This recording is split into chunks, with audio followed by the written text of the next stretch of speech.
பெரியார் அவர்கள் கிட்ட இருந்த அந்த செல்வாக்கையும் அந்த பதவிகளையும் அந்த பவரையும் வச்சுக்கிட்டு அவர் என்ன சொன்னார் தெரியுமா?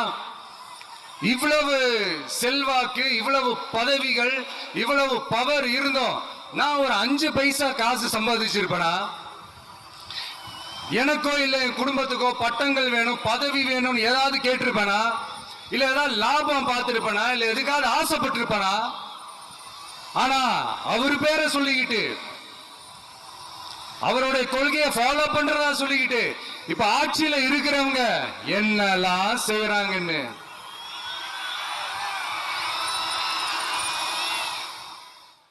அதனாலதான் சொல்றோம், பெரியார் பேரை சொல்லிக்கிட்டு தயவு செஞ்சு கொள்ளையடிக்காதீங்கயா, தயவு செஞ்சு கொள்ளையடிக்காதீங்க. அவரு பேரை சொல்லிக்கிட்டு பெரியார் பேரை சொல்லி கொள்ளையடிக்கிற இவங்க தான் நம்மளுடைய அரசியல் எதிரி. மக்களை நீங்க சொல்லுங்க, நம்மளுடைய அரசியல் எதிரி யாரு? நம்மளுடைய கொள்கை எதிரி யாரு?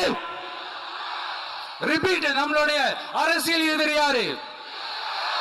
நம்மளுடைய கொள்கை எதிரி யாரு? உங்களுக்கு புரியுது இல்ல? எனக்கு அது போதும்யா, எனக்கு வேற எதுவுமே தேவையில்லை.